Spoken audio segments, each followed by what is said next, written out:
আজকে আমার এই বোনটা যা আঁকাবে আমি তাই কিনে এনে দেবো। আর বোন যে এমন কিছু এঁকে ফেলবে আমি তো কল্পনাই করতে পারিনি।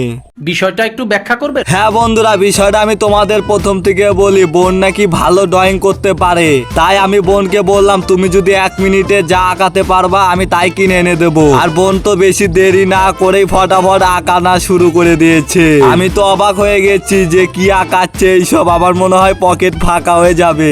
যাই হোক গাইস, আমার তো 1 মিনিট টাইম হয়ে গেছিল আর বোন তো অনেকগুলোই আঁকাচ্ছে, একটা আইসক্রিম, একটা ললিপপ, আর এটা তো আমি বুঝতে পারিনি। আর বোন তাকে এটা বলে কি মিষ্টি, আর একটা কাঠিয়াল আইসক্রিম করেছিল। আমি বললাম যে একটা আইসক্রিমই হবে, আর এটা তো আঁকাতে নিচ্ছিল কিন্তু পারিনি, ওই টোটালি 3টা আঁকাইছে। তাই জন্য আমি ফটাফট চলে আসলাম আইসক্রিমের দোকানে, আর ওই যা যা আঁকিয়েছিল আমি তাই কিনে নিলাম।